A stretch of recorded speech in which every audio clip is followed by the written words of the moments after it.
Holy shit, I hate those guys. Fuck these guys. Somebody help these 20. It's time to figure it out, Ricky. Don't touch me. Don't fucking touch me. What's up? Too Many Jams listeners. Coming live to you from the factory. We're joined by Eli Brown, founder of Shine the Light On.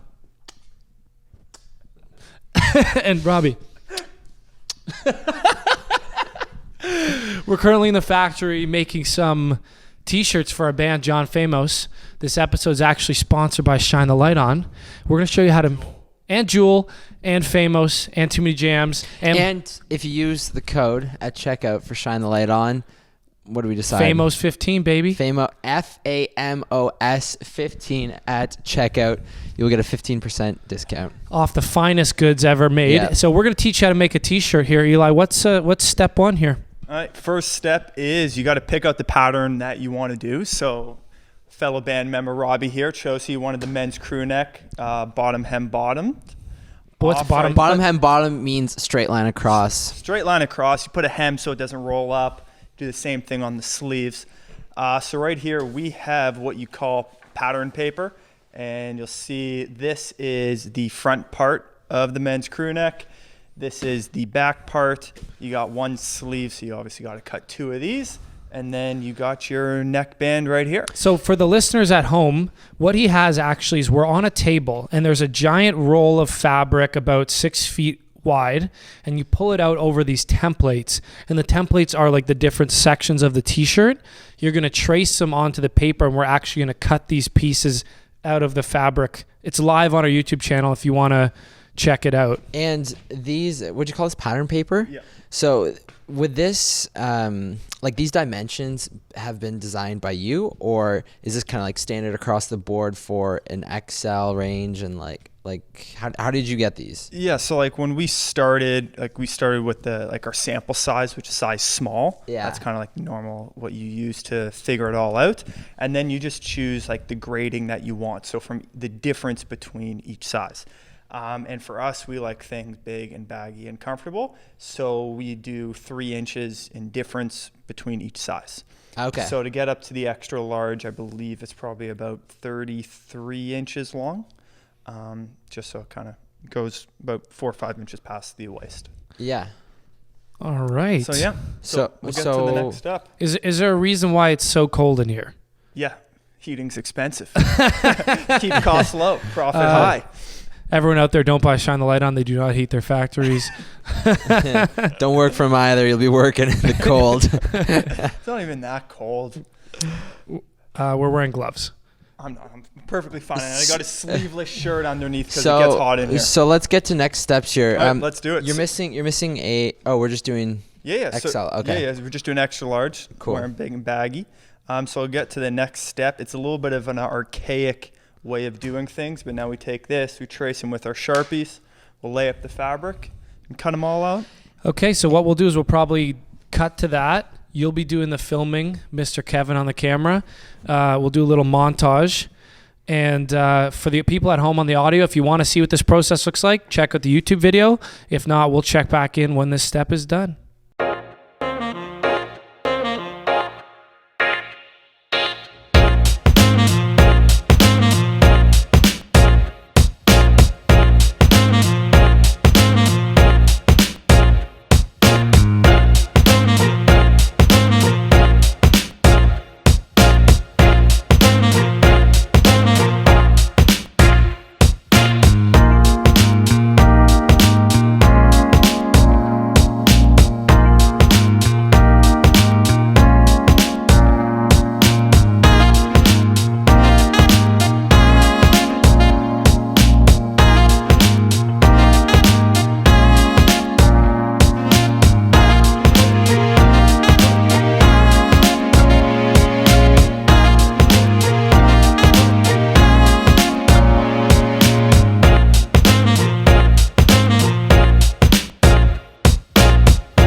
got the John Famos ones coming out. Check it. It's gonna be a big drop, exclusive. We're selling out fast, so get them while you can. It's gonna be a couple we're handing out at the EP release party, video party. Come check them out. They're gonna be dope.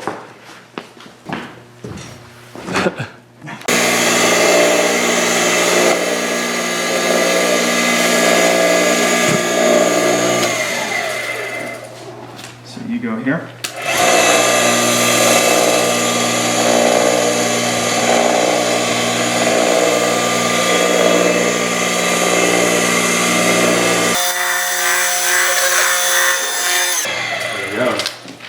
I make shirts, bitch. It's called fashion.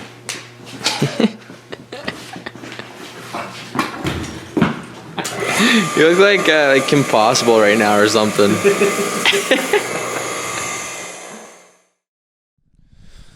Wow, that was exhilarating. Fun stuff. We actually cut some of our own shirts, so of these One first lines. I think how many shirts did we make there? Like 5 or 6. I think it was about 7. Yeah, 7, when I 8. counted. I was just saying I've been impressed by Eli's knowledge. I mean, I've never actually seen him in action before, so good to know he actually he's not just ordering people around. He actually knows what's going on in these factories also. So what we did is we cut with a little bit of a handheld circular saw. We used the templates for the shirts that we traced, cut around 8 layers or however many shirts we had of fabric at the same time. So you cut each template for each piece 8 times at the same time, if that makes sense. It's a stack of 8 pieces of fabric. The saw goes through it once. For the template, that would be the front of the shirt, the back of the shirt. So you have all those layers. And then the next step is we bring all those to a sewing station. Yeah. So right across the street, we work with 2 different sewing facilities. And depending on the fabric, so if it's the t-shirts, it goes to one factory. If it's the fleece or what I'm wearing now, it goes to another one. So it just goes right across the street. They'll take about an hour and a half to sew together. And then it's off to printing. We're gonna see if we can get some footage of that if we can. Just put it in the vid. All of your designs also are cut that way, right? You never buy from Gildan or Fruit of the Loom and just print logos. All of your stuff is your own custom. Yeah. So design, all the right? stuff and after we can show it, all the patterns that we've made, all of our fabrics there. So yeah, we do everything custom cut and sew. So once it's all sewed up, we have our logo that a friend of ours made, and it's a full color logo. How does that get on the shirt? So we'll have to go to the screen printing because it's kind of a weird process to explain. But basically, there's an automatic machine, spins once every 1.25 seconds. You basically put the shirt on, and then there's different sections for each color. And a big squeegee will come down and press on that color. And then that's kind of how it builds up the full design. The actual design, though, the cutout of it, it's squeegeeing through. Yeah. How is that created? So we'll take the design that you guys made. Yeah. We'll burn it onto a special film. And do we just send you an Illustrator file? Yeah. So you just send, it's either an AI file or an EPS file. We run that through our system. It then gets printed on film. From there, it gets exposed on a screen. Each color will get exposed. So you have to break down, your logo is 4 or 5 colors? Yeah, we could probably narrow it down to 3. Yeah, but it doesn't 3 or matter. 4 colors You could max. print up to 18 different colors. All right, yeah, we'll do 100. You'll separate each color. You burn it onto a different screen under a UV light, and then that's how the design gets left. So when they squeegee over, only the areas that had your design under the UV light get exposed, and that's what gets printed. So that's the system Kevin was talking about earlier, correct? Yeah. And what's that called? Screen printing. But you used a special word for it. He called. Yeah. So the film, yeah. So Yeah. the emulsion is this blue stuff that you put on, and then after the design gets burned onto it, you wash it off, and then the emulsion over the design comes off, but on the rest of the screen, it stays. So how we got to do this, obviously we're friends with Eli in this episode, sponsored by Shine the Light On. For our band, we just made some t-shirts for fun. We thought it'd be cool to explain how handmade t-shirts in Canada are put together. He got us a nice little fabric, and we'll print a few band tees. But what's new with Shine the Light On? You were on TV the other day. Yeah. So we're doing a lot of press right now. So I think like last week or the week before I was on Your Morning, coming up doing a bunch of other stuff with Bell Media, and just. How are you getting all these? Like you've been getting celebrities and stuff like that to support you guys on Insta. Like how is this all coming about? Are people reaching out to you, or like what's happening? Yeah, so it's starting now where a lot of people are reaching out to us, but also whenever we do work with a celebrity or an influencer, we always ask them, hey, do you know anyone else who's been impacted by mental health that would like to do it? And then that kind of adds to the snowball effect. And upcoming projects, do you want to touch on, like, I know you've got a lot in the works coming for the summer, like, I don't know if... Famos, we got Famos coming up. Can we chat about them? Mic up. Yeah. Well, how about we save Famos for a longer one, because that's a big launch. Okay, so we can chat about that another time, but what about your fashion show as well that you're putting together? Yeah, so we're putting together a big fashion show. We're kind of mimicking it after a mix between We Day and Victoria's Secret. So we want to blend together the entertainment of the Victoria's Secret fashion show, but also the social enterprise of We Day. So we're doing a big mix of that, and I think it's going to be held at Rebel, and then the after party outside at Cabana Pool Bar. You think John Famos can get one of the opening slots there, or what? They will definitely be doing the after party. Oh, I'm more of an after party guy myself anyway. So the headlining slot. The headliner for the opener of the headliner at the after party. And can you give any hints to the names of performances that you'll have there, or is that top secret right now? Top secret, but a lot of Canadian-based artists. Yeah. A lot of them Ones that we've heard of. Ones you've heard of. A lot of them are nominated for the Junos. I think that's next month. So it'll be some good performances there. That's exciting, dude. So this company, we had Eli on before, and he talked about his whole story, how he started his company, like his mental health journey and all that, and all this TV stuff he's doing now. He's talking about, it's obviously a Bell Let's Talk month, so he's getting like TV slots and stuff like that. But it's crazy to see how far the company's come, even since our last episode. It's been a lot. Like, we've done a lot more in the U.S., a ton more trade shows and expanding there. I think we're getting like 150, 200 new accounts every month in the U.S. Accounts like a store. Like a store, yeah. So an account would be like a new retailer. So it's been a lot. It's been exciting though, and yeah, I'm happy. Speaking of Bell Let's Talk, also, you have a new project coming up with them, a podcast that you've been working on for the past. So I was inspired by John Famos of Too Many Jams. I was like, I want to create a podcast, bring on different people, share their story, how they've been impacted by mental health. So we're doing that right now with Bell, bringing on new people. So we may have to have the John Famos guys. Too Many Jams on that podcast. How mental health affected us. Rob, what would you say? How does I can't really give any. Your narcolepsy, probably. Oh shit! Beer just got caught on my mic. I'm definitely a conky, big time. Holy shit! Mental health going through a conky, dark. I'd say times are dark. I'd say just the creative path that we're on is just so frequently has its ups and downs, right? So, oh man, takes a toll. Yeah, you have your good days and you have your bad days, and especially when you're not fully where you want to be yet. It's it's hard to keep the motivation day to day to get to that point. So. Yeah, fortunately, we're not really plagued by like some of the more serious conditions like clinical depression and anxiety and stuff like that. But there's definitely a huge mental component to what we do and like staying motivated. But that depression stuff comes with the injury. Like, I definitely was in dark places with the concussion. That's just like out of your control. Basically probably going through any injury that takes that long to heal, especially one that affects your brain. Like, the only place that you thought you had control over, and you don't control it anymore. You know what I mean? Yeah. And also like the change of lifestyle, like no longer like being able to drive to a friend's place because the lights of the car, or like going out to see people. Like, it is not being able to work as long. Yeah. It's a big change. So we could definitely talk on that podcast, but you'll probably get a lot cooler guests because mental health seems to be, not like to say this in like a capitalism sense, like the trending topic right now. Yeah, definitely. Like a lot of people are talking about it, and what I am seeing that as more, like it's almost like the Me Too movement. Like you had a couple people who spoke about it, then they inspired others, and it's just that snowball effect, and that's happening a lot with mental health discussion. Do you think it's actually helping, or do you think it's just one of those things that's creating awareness, like Bell Let's Talk? Do you think it's one of those things like everybody kind of knows about it, or is it actually positively impacting the whole mental health community? Because remember Annika's episode, she said like it just doesn't seem like enough. Like it's great that it's happening and that people are talking about it. That's definitely going to get the conversation going for a lot of people. But like, what do you see really coming out of this month in terms of like, have you noticed where it's impacting people or anything like that? Yeah, so I guess more for Bell Let's Talk. They focus on one day, but a lot of their impact comes from the money that they raise.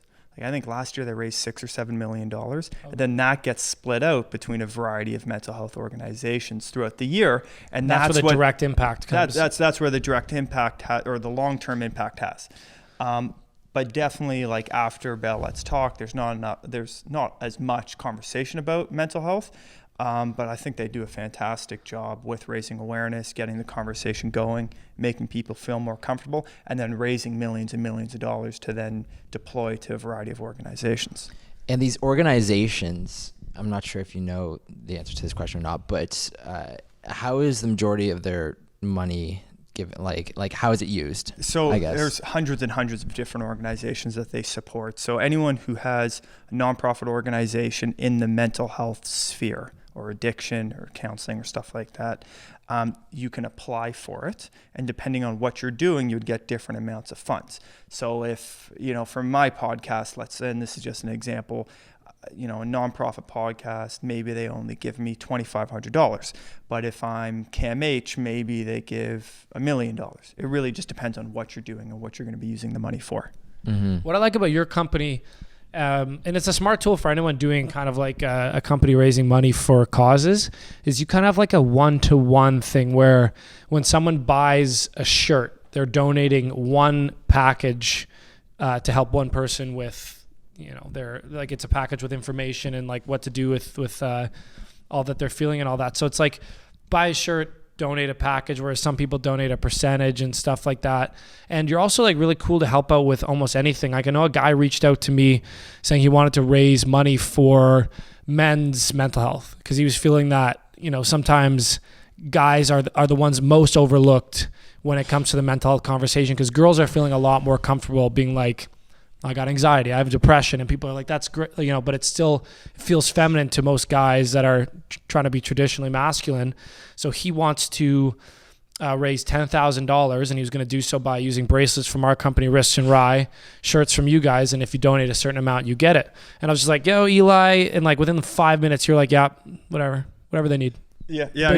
It's important to help out. Like I remember when I first started, I reached out to so many people, and they wouldn't even respond to me. So I was like, okay, once I have an infrastructure, once I have the money to be able to support other people, it's really important for me to do so, because we get requests almost every day, if not multiple times a day, to support different organizations, charities, fundraisers. And I just think it's important to say yes. And I'm sure that goes both ways too, right? There's definitely people out there that have been in your position where they got turned down many, many times. And now that they've got the infrastructure in a position of power and they get reached out to, they're deny, right? Yeah, like it happens all the time. But like, I don't know, I just feel like it's important to help other people when you can, to be nice, whether it's setting someone's factory up for them, helping them with branding or social media. I just think all that stuff. You've helped a lot of nice people, like from our friend group, just, hey, I want to make some shirts or whatever. Like, cool, come in. Or like, yeah, or do you need 1,000 shirts for your thing? Cool, we'll set them up for you. You'll do it for them at cost. And that's super cool. But what happens when like someone who specifically gassed you along the way, and they come at your door? Has that ever happened? Like someone who's like, give you a hard no? Yeah, so that happens a lot now. Like as I'm doing more press, getting out there more, getting in more stores, there's been people who are mean to me before I started this and while I was starting this. And it's been like that tough thing of like, now they reach out to me, they want help. And I'm like in that hard place where it's like, do I be nice and help because that's the right thing to do? My values say yes, or but do I say no because those are people who either like bullied me or who were just terrible to me when I was struggling. So it's kind of like that hard thing. So sometimes they get a yes, sometimes they get a no. It's just about how you feeling that day. Yeah, it's honestly, it's tough. Like it's sometimes like the things that I think about more in depth at the end of the day is like, okay, when's there forgiveness? It's a tough one. What factory is this for you that you now operate out of? This is the 8th place. So this now is where we cut all of our stuff. So we have 2 cutting tables. They're about 15, 20 meters long. So on the normal day, we got both going, and they'll cut 5,000-6,000 pieces a day out of it. And how often would you visit 8 factories, all 8 factories? I see them once every 2 days at least. Like every day, I always call you guys. I'm like, yeah, I'm on my way to the factory. We know. This guy's a 2-a-day caller, and it's always when he's in the car between factories. And it's always the same thing. Hey, what's up, man? I just got back from the factory, just in traffic. And then somebody cuts him off. He's like, fuck you. Like, get out of my way. Yeah, no, it's important. Like, you see so many different things can go wrong. You always have to have a hands-on approach. I think it's also important to show employees that you care and that you're willing to put in the work that they're doing as well and staying late or coming early. I'll check on a factory almost You think every you're day. a good boss? I think so. Yeah? I got room for improvement for sure. You get any feedback? Yeah, I got to dress better. You got to dress better. Yeah. Like Come on. this is what I normally wear. I'm wearing boots. One zipper's broken. Uggs. No. Or the Michigan shorts. Yeah, I wear those a lot. These are like sweatpants. That's baggy sweater, but I like to fly under the radar. It's good. That's another thing I've always been impressed by though too, is that you do spend quite a bit of time in the trenches. Oh, yeah. Oh, this guy's a trench guy. He loves it. You're not just sort of dictating from the comfort of your living room. Now that you've got sort of the business operational, right? You keep a close eye and close watch on every little detail that's going on. It's important because that's where like the make or break moments happen. So it's always important for me to be super, super hands-on and be in the trenches. I was just thinking, Kev, you're sitting over there. Do you have any questions? Was there anything you were thinking while you're sitting over there? I'll toss you the mic. Or should I come over there? Sure. Come on in for him. Yeah. All right. I think you covered this in the last podcast. You guys said you already did one, but so what happens if you buy a T-shirt from your company? Where it goes to the? Yeah. So initially, when we started, we worked with 30 nonprofits, and we would donate an educational program for every item we sold. But there's a big issue with affordable housing for people in Toronto. Sorry, Trav's like just scared what he's touching around here. So now there's a big issue with affordable housing in Toronto and across Canada. So now what we're doing is we're taking the money and we're investing it into affordable housing. So we work with CAMH and basically all the proceeds right now are going towards that housing project to hopefully house about 500 different people who've all been impacted by mental health and addiction. Oh, okay, very cool. Awesome. Kev himself was saying earlier on our way over that he spent some time dealing with printing of T-shirts, and he's got a little background knowledge, of this kind of stuff as well. You're hired. Jack of all trades, master of none. He's got like there's a few things today that you said you've. Wait. So you do think it is that now? Yeah, it is Jack of all trades. No, I didn't know what you were saying. But I didn't really understand the argument we were in before. Kev, from driving a tractor too, you used to drive a tractor at a baseball field, did some screen printing, video editing, photography, lifty, food. It's been a ton of music festivals. Music, yeah, well, but like that's not really a job, is it? I don't know. It's just like he's cultured. He's like been around, But yeah, it's my age. You've done a few things, Was that like 100? Yeah. 103? Any more questions or anything like that? I said, what? Where can I get that cool hat you're wearing? This cool hat is actually a limited edition. I only made one because we're debating adding in new products. Can we make some hats for our band? Yeah. Yeah. Is that like It's a a- sure, or is that like a yeah? No, it's a yeah, sure. We can do it. With these hats, honestly, we've been thinking we'll make you one, but like it's always difficult. You got to balance inventory. You got to make sure your money's going to the best selling products, and you're not sitting with inventory for weeks. So we tested it, and it did okay. But I think it may be time to bring them in, especially for summer. Nice. Wicked. I'd buy one. Great work, Kev. I'd buy a couple. Would you like Different some water? colors, different designs. We'll ask for the 100% discount. That would mean it'd be free, and yes, I would. Okay, what's the time at? I here? don't know. I think that's pretty good. We got a lot of information. Like Eli, there's no other like big news you can think of, something crazy that's happened to you, like maybe something that happened recently, big fuck ups, or like big opportunities, or like that was what wicked cool. Really? Just in the Wicked trenches. smart, Wicked. Okay. Yeah, I think maybe in the summertime, once things, all these projects that Eli's got going on, we'll do a little update podcast with him, and kind of see how everything is going. So Yeah, so check out shinethelighton.ca or com. Shinethelighton.com.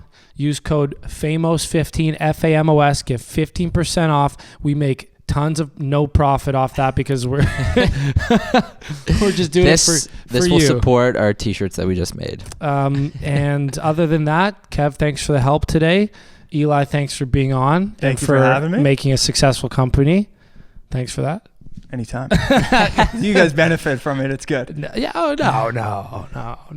No, not at all. I mean, there's a couple perks. There's a few perks, but other than that, We'll see you next Tuesday. Tuesday.